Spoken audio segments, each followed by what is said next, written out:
What happened? What are you doing in the middle of the funeral? This is bad. Look at this note. I ran out of the funeral home in a panic during my mother-in-law's funeral. My husband, startled, chased after me. I showed my husband the note I found in my mother-in-law's hand, and he was surprised too. We would soon call the police.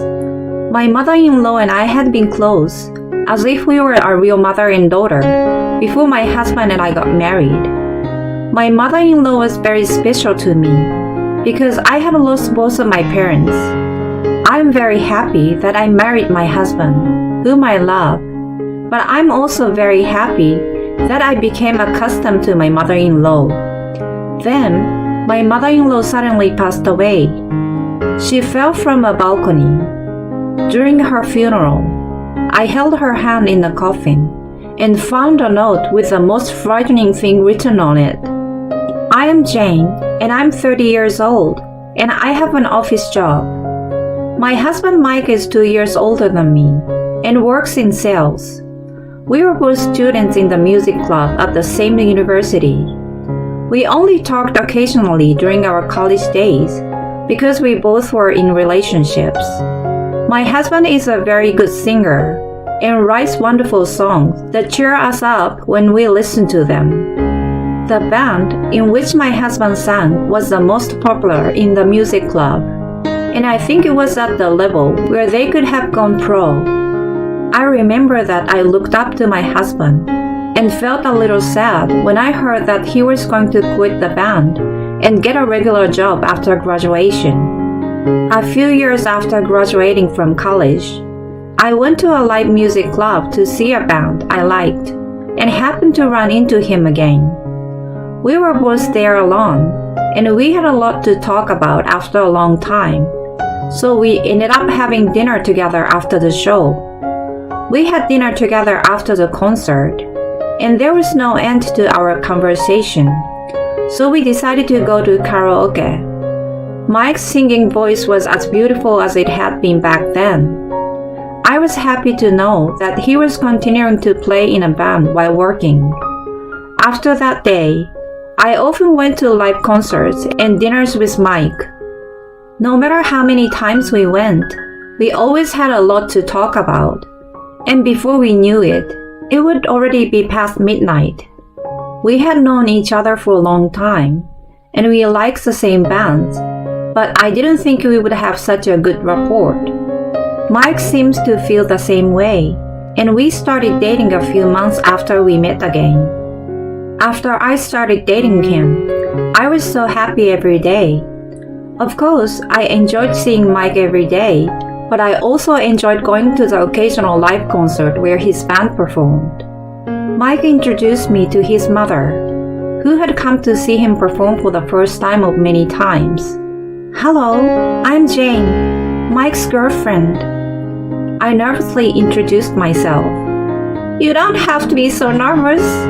I've always been sad being at the concert alone. I'm glad you're here, my mother-in-law said and shook my hand. My mother-in-law had a wonderful smile and looked so young that I couldn't believe she had given birth to Mike. She didn't look out of place in a live music club full of young people. Afterwards, we had a lot of fun talking about today's concert. Although our age gap was quite large, I felt as if I was talking to someone my own age, and we quickly became friends in just one day. We exchanged contact information that day, and my mother-in-law and I started going to see Mike's live concert together. We sometimes had dinner before or after the concert, and I looked forward to that because she knew many good restaurants. My mother-in-law would smile at me as I ate deliciously. Even if I left Mike, I was so fond of my mother-in-law that I wanted to continue my relationship with her. 3 years later, we got married. I was so surprised and happy that I couldn't stop crying when my husband proposed to me from the stage during one of his concerts. I looked at my mother-in-law, who was standing next to me. I'm so happy that Jane and I are going to be a family. I'm so glad, she said with tears streaming down her face. I laughed when I saw my mother-in-law crying more than me. I have been without a mother for as long as I can remember, and my father died of illness right after I graduated from college. I have no siblings, so I have no one I can call family. I was so happy not only to be married, but also to be a family with my husband and mother-in-law whom I love very much. Soon, I started living with my husband and mother-in-law. My father-in-law apparently passed away a few years ago due to illness. My mother-in-law quit her job to take care of my father-in-law and now works part-time at a shopping center several times a week. I had only met my mother-in-law outside the house, so I discovered many new things about her when I started living with her. First of all, she's a very good cook. She's very skilled and makes dishes every day that are restaurant quality. She told me that her hobby is to go to many good restaurants and study cooking every day. Another thing is that she lives a very healthy lifestyle. She gets up early in the morning to go running, stretches carefully every night, and go to bed at 10 p.m. I thought my mother-in-law's usefulness came from her daily efforts. I have always loved my mother-in-law, but living with her every day has taught me a lot about what I need to learn from her. I've become a better cook, and although not as good as my mother-in-law, I've unknowingly lost a lot of weight that I hadn't lost in a long time because of my healthy lifestyle. Since we got married, a lot of great things have happened. I'm so happy every day. I have nothing but gratitude for my husband and mother-in-law. My husband and I have been able to be like lovers, just as we were before we got married. He sang to me at home sometimes, and I was happy to hear my husband singing anytime. When I would cook dishes modeled after my mother-in-law's, Jane, this is amazing. It might taste better than my mom's. he would compliment me like so. No way, your mom is the one who taught me. When I say this, no, this is your skill. You've got a good sense for cooking, my mother-in-law would say as she laughs. 3 years into our marriage, we were still happy. We never had any fights, and we lived a peaceful life. One day, however, the atmosphere in the home changed when my sister-in-law suddenly returned home. My sister-in-law, Amelia, is 5 years older than my husband. I couldn't believe that she was family with my always cheerful mother-in-law and husband, since she had an overbearing personality. We invited her to our wedding, but she refused. So this was the first time I met her. She had been married and a housewife, but she was divorced and had suddenly returned home. She did not tell my mother-in-law and my husband in advance about it, and they were surprised to see her. I'm going to live here from today. Would you clean up my room? My sister-in-law said coldly to me as I was about to greet her. I was off work that day, so I did as my sister-in-law told me and cleaned up her room, which was in a state of storage. My husband and mother-in-law said they would talk to my sister-in-law. For the first time since we got married, there was a sense of discomfort in the home. As I was cleaning up, I was listening to the conversation. I don't mind you living here, but you have to work and put money in the house. Don't cause trouble for Jane, my mother-in-law said. I know that. Mom, you're always so annoying, my sister-in-law retorts. Sis, don't talk like that. If you're going to live here, you should let us know in advance. If you can keep your promises, I will have you leave, my husband said in a strong tone. Yeah, whatever. Mike, you're always on Mom's side, my sister-in-law replied. I had never seen my husband speak in such a strong tone. My mother-in-law's usual smile disappeared, and she looked doubtful. I didn't say anything after hearing this conversation, but I was worried about the days to come. After that, my life changed drastically. My sister-in-law began to give me a hard time. When I came home from work, "Hey, I'm hungry. You're a wife, right? When you come home, make dinner quickly," she would tell me before I even have time to put away my bags. When I quickly began to make dinner, my mother-in-law came home and asked me, "Jane, what's wrong? You can cook dinner once you change. Mike's not even home yet." She says this to me sounding worried. I couldn't say that Amelia told me to do this, so I was feeling troubled. "I told her to do it. She's a wife, so it's natural for her to do this. Mom, you're being too easy on her," my sister-in-law said without a trace of apology. "What's natural? If you ask me, it's only natural that you, who isn't working yet, should be the one to cook. Are you looking for a job in the first place?" When she says this, Amelia replies, "There's no good job out there, so it can't be helped. You're always taking the wife's side rather than mine." She started talking selfishly like a child, and the two of them started arguing. I felt awkward, but I could only concentrate on making dinner in silence. My husband came home and saw my mother-in-law and sister-in-law arguing.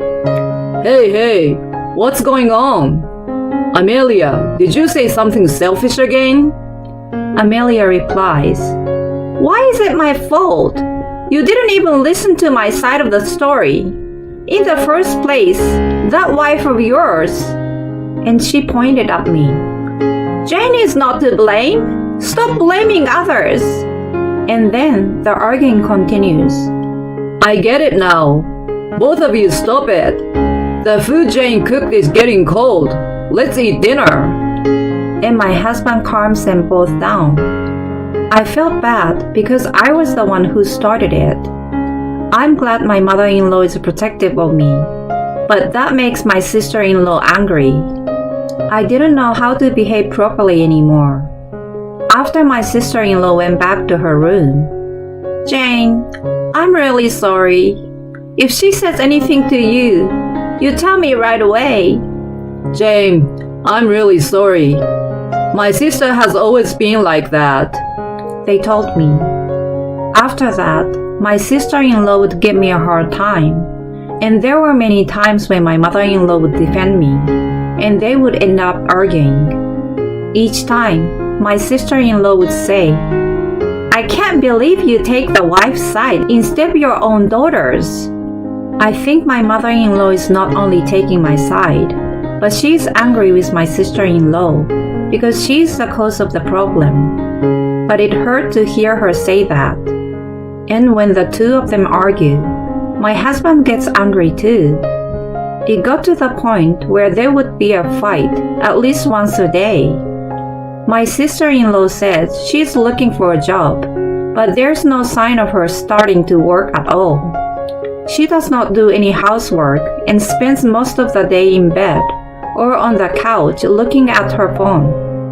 My mother-in-law, who used to smile and look so young every day, seems to have aged a little since my sister-in-law came back. I wonder if she gets tired of arguing with her. My husband has stopped singing at home. He hasn't performed at any live concert recently. It seems that the happy days we used to have just a few months ago were just a dream. A few days later, while I was at work, I received a phone call from my husband. My mother-in-law had fallen from the balcony and had to be rushed to the emergency room.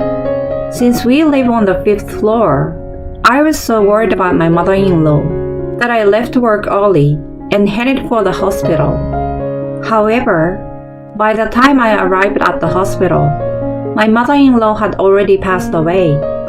The atmosphere in our home had been bad recently, and I didn't have as many chances to enjoy talking with my mother-in-law as I used to.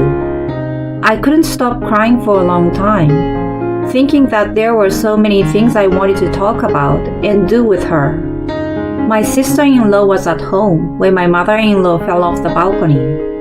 I wondered for a moment, could it have been my sister-in-law? But I tried not to think about it, because even though we weren't close, I knew she wouldn't go that far. According to my sister-in-law, my mother-in-law was hanging the laundry on the balcony. My sister-in-law said that she heard a loud noise as she was lounging around as usual, and when she went to the balcony, she couldn't see my mother-in-law and called the police. My sister-in-law was crying as she spoke. We then made arrangements for the wake and funeral. My husband made most of the arrangements, but the time passed in a flurry as we dealt with many relatives and acquaintances of my mother-in-law. Surprisingly, my sister-in-law was also very cooperative and did a lot of work.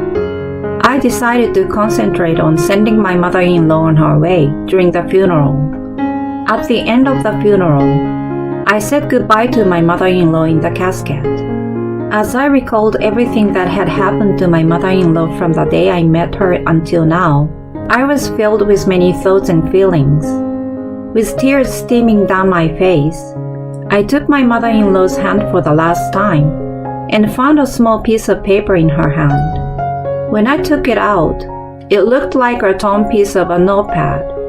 Curious, I looked inside the note and was astonished. I couldn't stop shaking at the sight of the dreadful note and ran out of the room. People in the hall were looking at me with a buzz.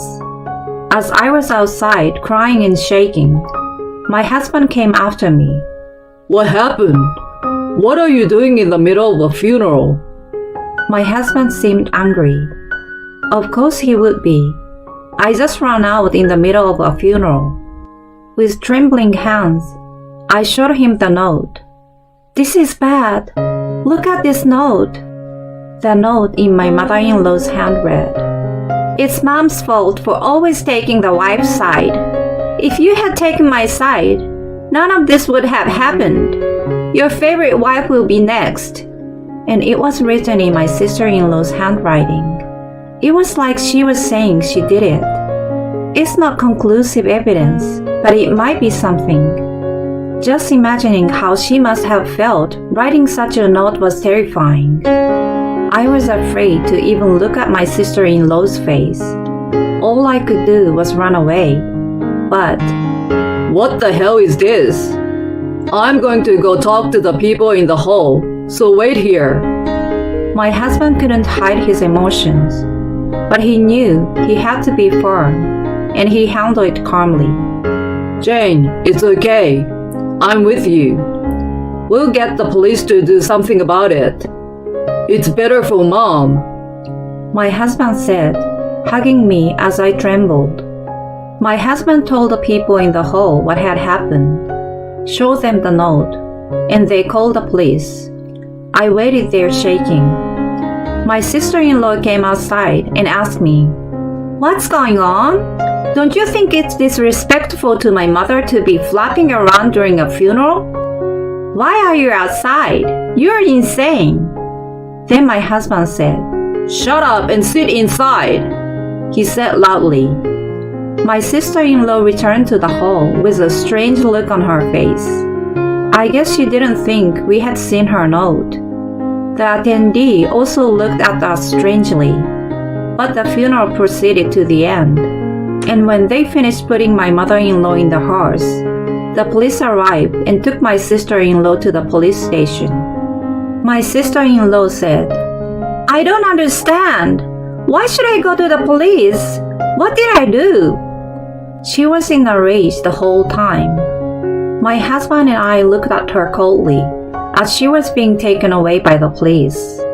The people in attendance were in a state of confusion, but they went straight to the crematorium. That was the last time I saw my sister-in-law. The house was searched again, and my sister-in-law confessed to the crime, and she was arrested later that day. I heard her crying like a child at the police station, saying she hated her mother, who wouldn't take her side. They found sleeping pills in her room, which Amelia mixed into my mother-in-law's drink, and then instructed her to dry the laundry. While drying the laundry, my sister-in-law apparently pushed my drowsy mother-in-law on her back. She really only meant to injure her, but she died, partly because of the concrete underneath. When I heard the police story, I was filled with fear and anger. I really can't forgive her. She's a selfish woman. I was terrified that my sister-in-law would come home until I got the call that she was under arrest. When the news of her arrest came, my husband and I were relieved. Then a criminal trial took place, and my sister-in-law was found guilty. She was also thinking of rebelling against me, so the charges were more serious, and she was going to jail for more than 10 years. I really wish the charges were more serious, but it's a court decision, so I guess it's inevitable. My husband handled all the criminal trials. Now that the investigation was over, I laid my hands firmly on my mother-in-law's grave and apologized over and over in my heart. I'm still scared to this day that if I hadn't found the note then, maybe I would have been next. My husband and I told each other's company about the situation, filed moving papers, and moved to another part of the country so that we wouldn't have to face my sister-in-law who came out of prison one day. I don't think she will ever find out where we move. We decided to build my mother-in-law's grave in the place where we moved. We started a new life in a new place without changing our jobs. To be honest, I haven't completely recovered. There are days when I remember my mother-in-law and cry. Still, my husband and I decided to look forward to life little by little. Whenever I feel down, my husband sings to me. My husband happily tells me that he hopes he can form a band again in a new town. On the other hand, when my husband is down, I cook a dish that my mother-in-law taught me and eat it with him. In this way, we encouraged each other and gradually moved forward. Before going to work in the morning and before going to bed at night, my husband and I always offer incense and pray at my mother-in-law's altar. When I say I'm off when I got to work, I think I hear my mother-in-law's voice. Did I just hear my mom say stay safe? Maybe my husband can hear my mother-in-law's voice too. My mother-in-law is no longer here, but she will always be someone I look up to, just as she always has been. Today, I'm cooking something she taught me how to make.